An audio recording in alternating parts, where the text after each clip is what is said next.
Hello, everybody. I am recording this from a new computer, actually. I am visiting my mom's house. I don't live in my mom's basement, but there's not any shame of that. I'm just visiting. I don't know why I feel the need to explain this to you. I don't need to. Anyway, welcome back to our second to last presentation. Hooray! Clapping hands emojis. So this is going to be our sixth chapter of Unit 8. We are going to discuss the end of the Cold War. We're going to finally end this ideological struggle. So what are the lesson objectives? Well, there's only one, the misprint up there. You're going to be able to explain the causes and consequences of the end of the Cold War. But in order to see how the Cold War will end, well, primarily what is ending the Cold War is actually going to be the decline and the final end of the Soviet Union. But before we look at how that's going to happen, let's look at developments in the West that are influencing that.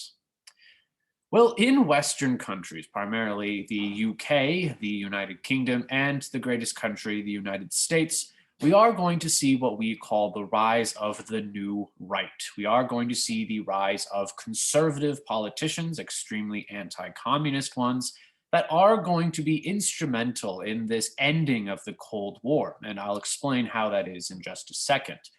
But first, why are we seeing the rise of the so-called new right? This kind of more pro-laissez-faire, explicitly anti-communist group of politicians. Well, we have a few causes for that. We are going to see kind of a conservative backlash against the civil rights movements of the 1960s, not only in the United States, of course, with the African American civil rights movement, the LGBT movement, the women's rights movement, but also similar developments in Great Britain as well. So we have this kind of largely white, largely upper middle class reaction against these movements for more equitable societies. Largely these middle class people, they are afraid of these challenges to social and gender hierarchies, to racial, gender, and social hierarchies. On top of that, we are going to have economic resentment of the post-World War II liberalism, of the kind of big government, proactive social welfare programs. We will see a reaction against that because of economic downturn in the 1970s. So the 1970s will see inflation, very high prices. We are going to see a slowing of job growth as well. And seemingly, it's the fault of big government. It's the fault of New Deal style programs, for instance, in the United States, these very generous social welfare policies. So we are going to see a more increased interest in more laissez-faire capitalism. We are going to see the rise of conservative figures, more traditional capitalists like Ronald Reagan in the United States and Margaret Thatcher in Great Britain. There's a song about Margaret Thatcher. Never mind, I'm not going to sing it.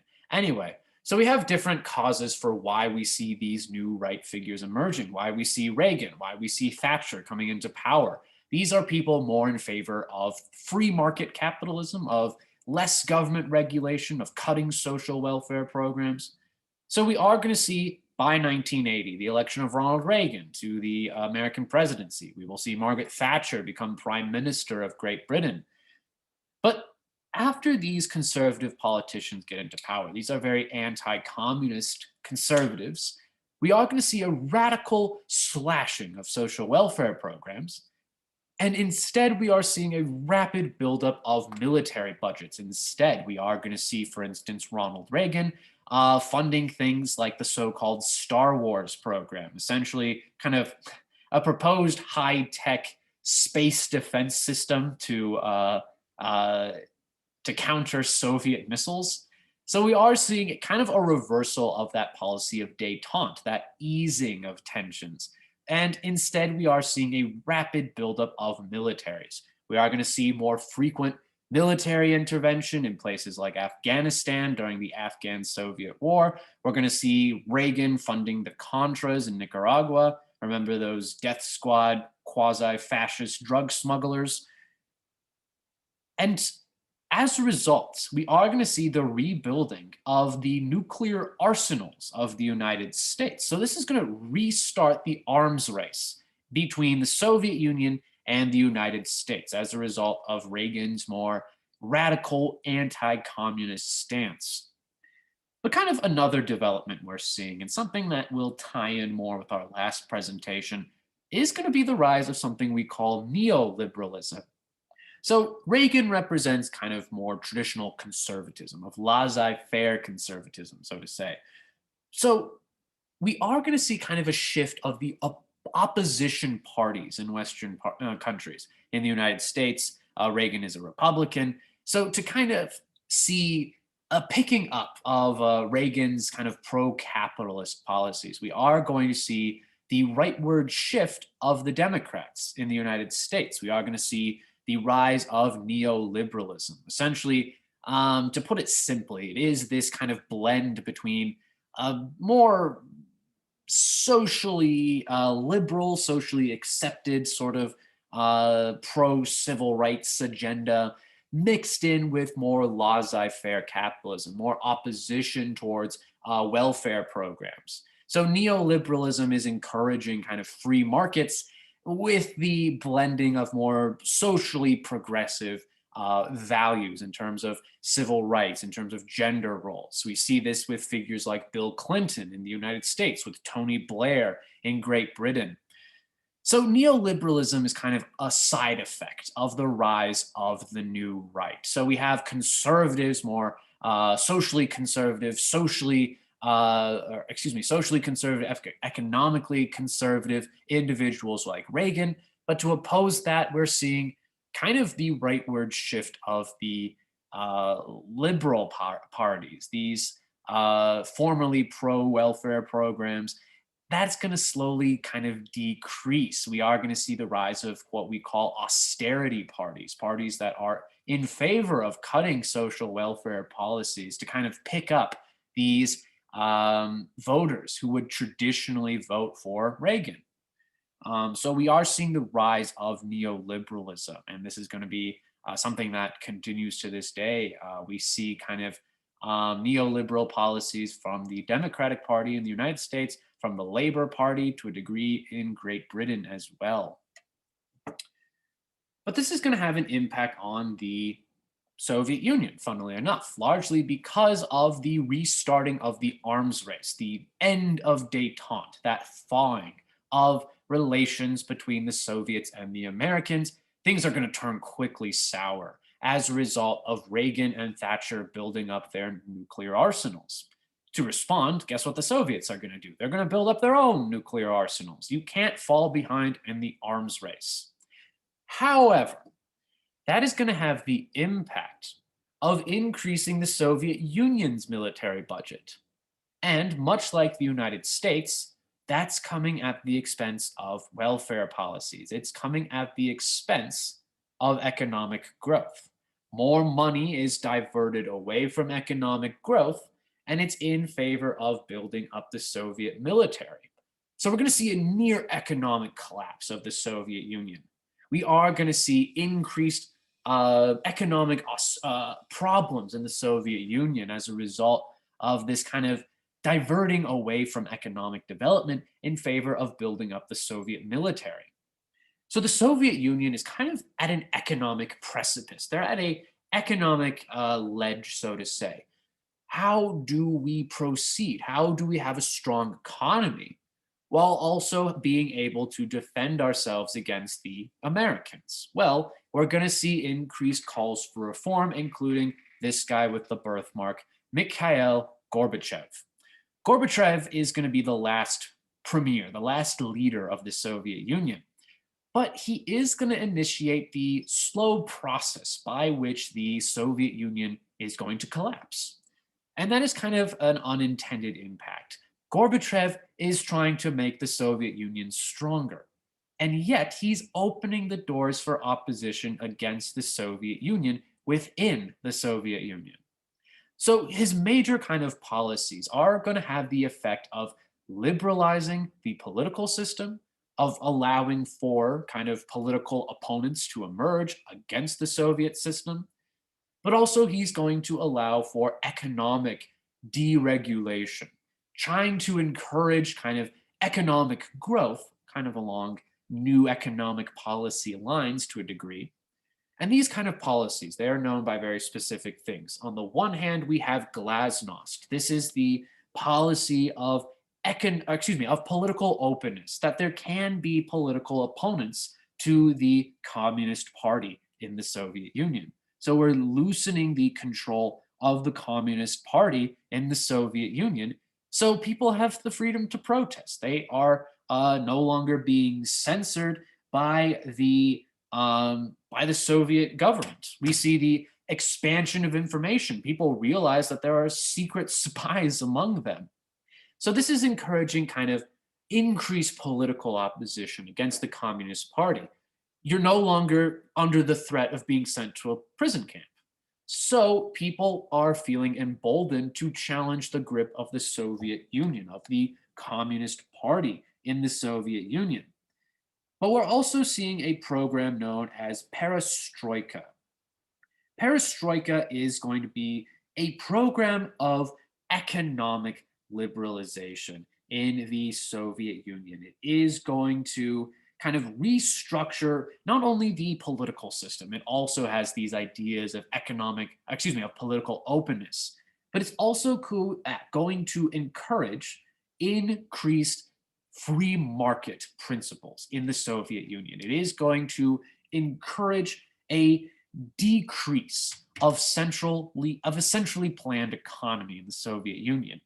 So we're having kind of this opening up of the Soviet Union, not only politically, allowing for political opponents to emerge against the authoritarian grip of the Communist Party, but we're also going to see people demanding increased economic deregulation, increased openness and transparency with the West, increased trade with the West. So these kind of reforms are going to unintentionally weaken the Soviet Union. Gorbachev wants to strengthen it, kind of what Deng did in China through his program of the dual industry, through the free market liberalization we saw under Deng. However, Gorbachev is going to inspire kind of opposition movements to emerge in the Soviet Union. And as we're going to see later on, this is going to be kind of the final nail in the coffin leading to the end of the Soviet Union. So you should be able to explain what factors led to Gorbachev's reforms in the Soviet Union. Why is Gorbachev reforming or feels the need to reform the Soviet Union? Well, in kind of opening the doors for opposition, this is going to inspire other communist nations in Eastern Europe to also reform their societies. We are also going to see people demanding in these countries, hey, look at what the Soviet Union is doing. Maybe we can oppose our governments as well. Because the Soviets, they are extremely weak. They cannot invade us like they could in 1968 in Prague Spring. So we are going to see increased opposition movements emerge in Eastern Bloc countries. In Poland, we have a mass movement largely organized by the Catholic Church and other kind of workers associations. We have the Solidarity movement led by Lech Walesa in Poland. We are going to see a mass movement of Polish citizens saying to the pro-Soviet government, we don't have to listen to you anymore. So we're seeing a breakdown of communist control in Poland, very similar things in Czechoslovakia and Hungary and Bulgaria. Romania is also going to have mass protest movement. And in these countries, we are going to see governments reforming and opening up the doors for political opposition, for free market capitalist development. This is going to largely be a peaceful movement because the communist governments of Poland, Czechoslovakia, Hungary, Bulgaria, they are largely not able to have political repression because they have less support from the Soviet Union. Romania is going to try and impose communism kind of very brutally, but its leader is going to be executed actually by a group of reformers in government. So by 1989, these countries are going to abandon the communist governments that they have. They're going to open up for free elections. And we are seeing multi party democracies emerging in Eastern Europe. So we have less allies for the Soviet Union. On top of that, in East Germany, we are going to see increased political opposition. There will also be a sort of solidarity movement against the East German government. And even there's talks to reunite Germany. We are going to see by 1990 the Berlin Wall falling. East and West Germans can freely travel between both places. And there are going to be talks between the East German government and the West German government to unify Germany as one independent country. Germany's a whole country again. In the 1990s, the Baltic states, places like Latvia and Lithuania, and I almost said Bosnia, Estonia, they are going to have peaceful protest movements to resist Soviet occupation. They're going to get their independence from the Soviet Union. There's one protest, I believe it's in Estonia, where there's a mass kind of hand-holding line across the entire country. It's a small country, so it's not that impressive. But it is going to be a mass movement of people in opposition to the communist government. We're going to also see kind of the breakdown of the Yugoslav government. We are going to see after the death of Tito in in the late 1980s that there's going to be less of a control of the Communist Party over Yugoslavia. And as such, we're going to see the rise of different ethnic nationalist movements that are seeking to break down Yugoslavia and declare their own independence. So we are going to see by 1992 Yugoslavia breaking up. We have new countries like Slovenia, not Slovakia, Slovenia, Croatia, Bosnia. It's controversial, but Kosovo. These different countries that are emerging. And yet, largely, these are emerging along nationalist lines. And, how do you create a nationalist identity? Through ethnic identity. So this is going to lead to ethnic conflict. It's in this atmosphere where we have things like the Bosnian genocide, where Bosnian Muslims are going to be targeted by largely Orthodox Serbs. So the creation of these two separate nations of Serbia and Bosnia, that's leading to increased nationalism. That's going to lead to mass atrocities like the Bosnian genocide. And these are some images of the end of the Cold War. We are seeing the breakdown of the Berlin Wall. That's on the left right there. We are seeing mass independence movements, this peaceful concert. I believe this one is from Latvia. And we're seeing the breakup of Yugoslavia into these new independent countries. You have Slovenia, you have Croatia, Bosnia, Serbia, Montenegro will eventually get its independence, and Macedonia as well. These new independent nations in the Balkans. But we are also going to see the breakup of the Soviet Union as well. So the Soviet Union no longer has any allies in Eastern Europe. The Soviet Union has this opposition movement starting to emerge. We are going to see political opponents to the Communist Party emerging. And one of these political opponents is going to be the kind of pro-free market capitalism wing of new factions in Russia. And that is going to be one led by this man that kind of looks like Alec Baldwin, Boris Yeltsin. Yeltsin is going to become president of the Soviet Union by 1991. And kind of one of his first acts is to break up the Soviet Union.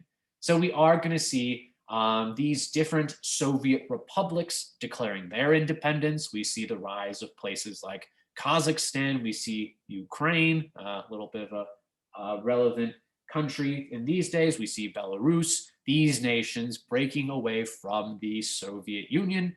And we see the recreation of Russia as an independent, non-communist nation. So Russia, even to this day, not a communist nation. In fact, we are going to see increased capitalism in in Russia. We are going to see increased privatization of the Russian economy. We will see kind of a weakening of social welfare programs. We will see less government control over major industries.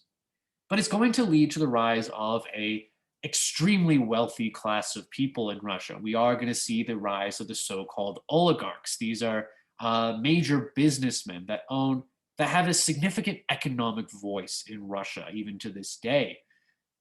And it's in this atmosphere, and kind of going back to this idea of these Soviet republics getting independence, that there are going to be increased tensions as well in terms of religion. We are going to see Russia, especially, kind of uh, dealing with increased nationalism, especially along Eastern Orthodox lines. We see the rise of religious nationalism in Russia, again, along Orthodox lines. That's largely going to come into conflict with emerging countries that have a majority Muslim population. We are going to see kind of violence being committed against Muslims. We're going to see the Chechen wars that we'll talk about later on. This is a conflict between Islamic militants in the Caucasus against the Russians. And it's in this atmosphere, kind of relevant for today, at least as of what year is it, 2022, where we are going to see the rise of Vladimir Putin. Putin was one of Yeltsin's kind of close political allies, and Putin is going to succeed Yeltsin after he doesn't run for re-election in 1999. At one point, Putin becomes prime minister, and then he kind of goes away for a little bit. Then he comes back and he's re-elected. And even to this day, Putin is still very much a political presence in Russia. He is obviously the president of Russia. And he is going to kind of listen to the rise of these mega industrialists, these oligarchs. And we are seeing, kind of with this promotion of Russian nationalism, increase hostility towards Western nations. And this is something we will discuss a bit more in our last presentation, this rise of nationalism across the world. And it's in this context where we will see more aggressive foreign policy, especially towards Russia's neighbors and the opposition towards NATO. So what forces are leading to the collapse of the Soviet Union? Consider things like the lack of allies in Eastern Europe, the economic deregulation leading to the rise of nationalist oligarchs, but also the openness of the political system that's allowing for political opponents to the Communist Party. Well, let's take a look now at the legacy of the Cold War. We're going to look largely at kind of changes internationally as a result of the end of the Cold War. So really some general trends of what we're seeing after the end of the Cold War. Well, we are going to see, as a result of the end of the major communist power, the Soviet Union, a major expansion of capitalism around the world. Really, we are seeing the opening up of markets in Eastern Europe. We are seeing basically an expansion of free market and capitalist growth around the world. We only have a few communist nations to this day. Cuba is still a communist nation, Vietnam, North Korea. But even in countries like China, we are seeing free market reforms, as we saw with Deng Xiaoping, with the free market reforms under his state capitalist program. We are seeing the rise of capitalist growth during this time. And who is the major capitalist power by the end of the Cold War? Well, it's the United States of America. The United States has seemingly won the Cold War, and we are the dominant economic power of the international community. And yet we are kind of seeing challenges to that. We are seeing kind of the economic unity of Western Europe in the European Union. We are seeing the European Union, the EU, arise as a major force that is competing with the United States for economic dominance. All of these countries of of Europe getting together and having kind of free market, free trade principles to encourage common economic growth. Obviously, there are struggles with the EU in terms of kind of some countries are favored, whereas other countries have to pay large amounts of debts for various reasons, including Greece. But we are seeing, in general, this growth of capitalism in Europe to compete with the United States. We're also seeing the promotion of capitalism across the global south in places like Africa, Latin America, East Asia with the World Trade Organization, the WTO, which will emerge in the 1990s. We are seeing the growth of capitalism in the so called third world, the former third world at this point. Cold War doesn't exist anymore. So we are going to see struggles with that as well. We will see the rise of neocolonialism, something we discussed in our fourth chapter, I believe. So we will see the continued economic imperialism, this dominance of industrial nations over these developing economies of Latin America, of East Asia, of Africa. And this is kind of alluding to these economic tensions with the rise of capitalism. We see the increase of wealth gaps around the world. We are seeing also conflict between kind of the dominant capitalist nations of the United States and Western Europe at the expense of African and Latin American nations and Asian nations as well. So we're seeing economic tensions and economic hegemony over these countries, especially in the so-called former third world. In addition to the expansion of capitalism, we're seeing the expansion of democracy as a general trend around the world. We're seeing the fall of authoritarian governments, not only communist ones, but also of those Cold War dictatorships. We are seeing more democracies around the world. Hooray, liberal style parliamentary governments.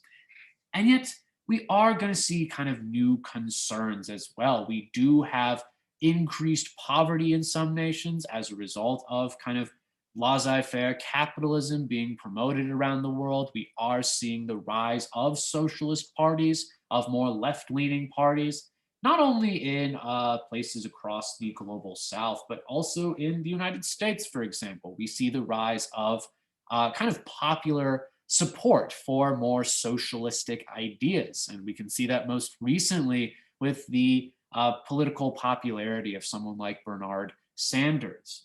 We're also seeing kind of opposition towards that increased capitalism, not only in industrial nation, or excuse me, in kind of highly developed nations, but also in these neo-colonial nations in Latin America. We're seeing the pink tide, for example, that we discussed in our last presentation.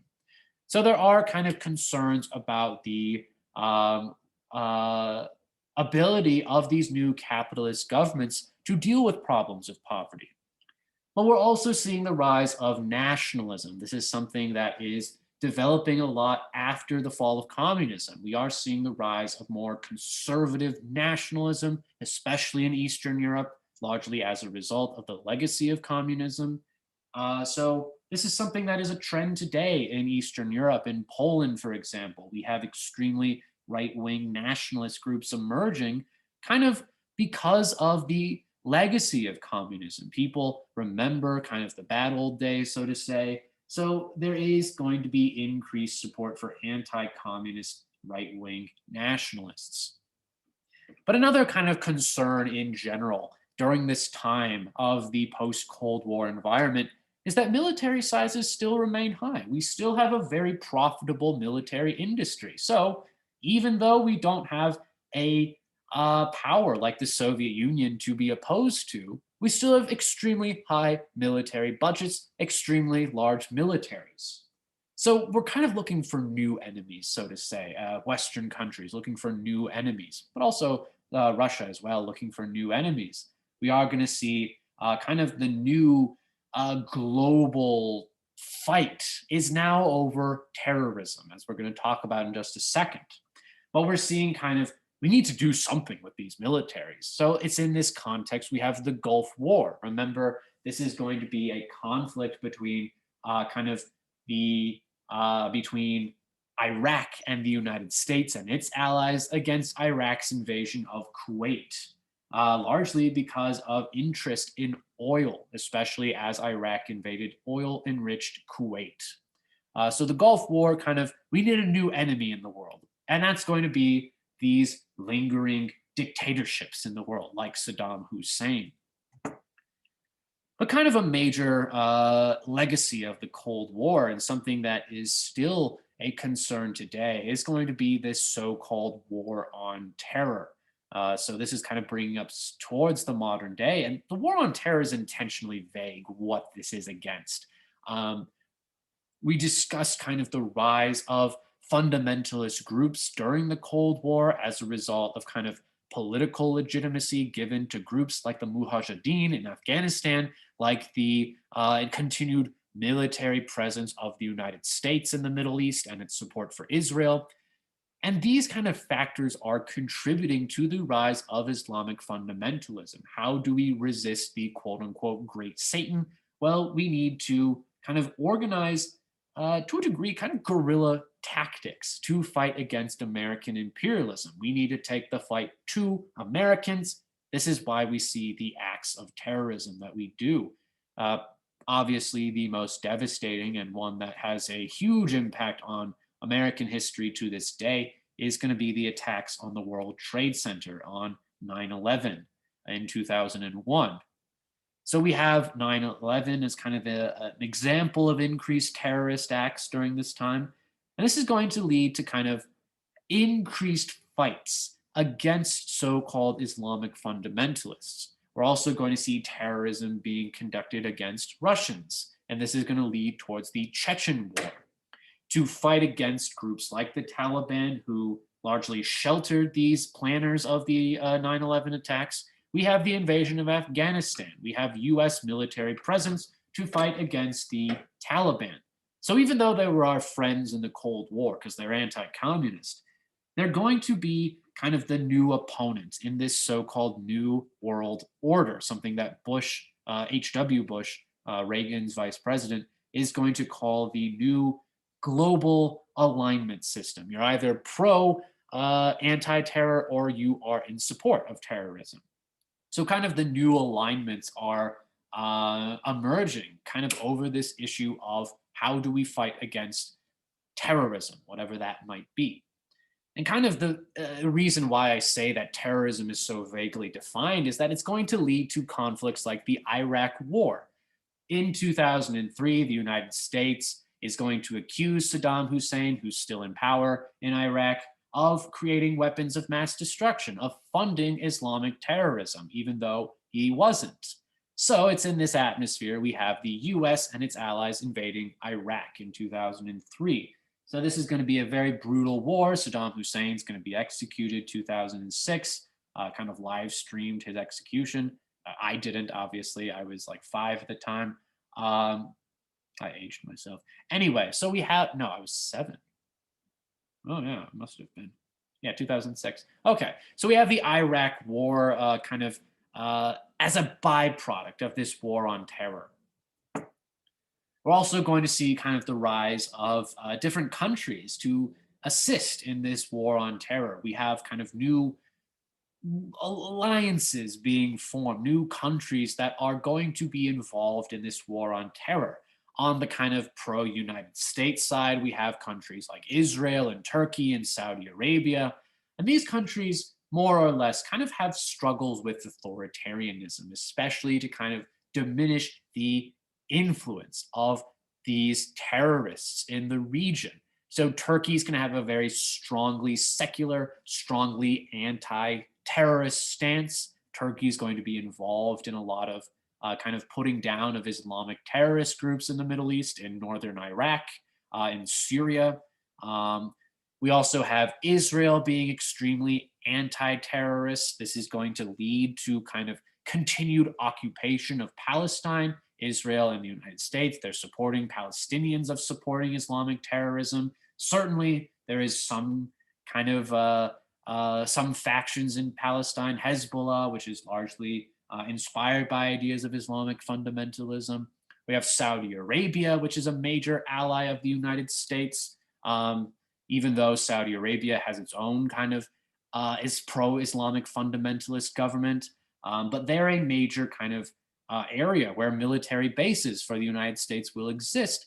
And that's kind of leading to further tensions because remember, Saudi Arabia has the 2 most important cities in Islam, Mecca and Medina. So we are going to see a very authoritarian government in Saudi Arabia. but it is going to be an influential ally of the United States, even to this day, in this fight against this very nebulous term of Islamic terrorism. We also have Iran being involved in the war on terror. We are going to see a pro Shia government that is largely opposed to Sunni Islamic terrorism. There's going to be accusations by the United States, unfounded, by the way, that Iran is assisting in terrorist activities, even though they're actually kind of a force of stability to a degree in the Middle East, especially in the rise of ISIS in Iraq in 2003, or excuse me, in 2011. So Iran is going to kind of establish itself as a regional power during this fight against Sunni Islamic terrorism, especially in the wake of the Iraq War. And we are going to see the rise of authoritarian regimes to kind of, in this name of stopping Islamic terrorism across the Middle East, in Egypt, in Tunisia, in Algeria, in Syria. And to react against this, we are seeing mass protest movements that are, in a way, kind of contributing to further conflict. We have the so called Arab Spring. This is a mass protest movement across the Middle East of citizens fighting against these authoritarian regimes that emerge largely to impose kind of very strict order to prevent the spread of Islamic terrorism. And this is, in some cases, leading to political and regime change. We will see the fall of the Tunisian government in favor of a more liberal democracy in 2011. But we're also going to see violence as well as a result of this kind of conflict between authoritarian regimes and their people. In Syria, for example, we're going to have a civil war that's still going on today. This is going to be, in a sense, a proxy war between Russia and the United States. It's still going on today. We also have the Yemeni civil war, in which the Saudi Arabian government is going to have significant troop presence in Yemen. And we even see kind of mass atrocities being committed, backed up by the United States of the Saudi government in Yemen.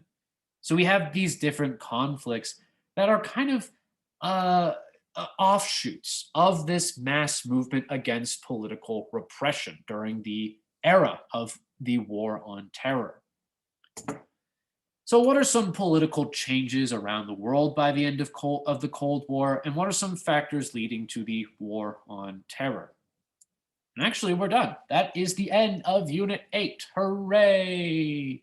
Yippee! We only have one more presentation, and that is Unit 9. I made Unit 9 one presentation. That's because it's kind of stuff we've already talked about. It's more kind of review, putting into words this notion of globalization. So thank you for your time. Have a great rest of the day. Yeah, all right. Cool beans. Yeah, this is modern day history. Wow, I was alive for this. And you guys too. I lived. Never mind. I'm not going to say that. Have a great day.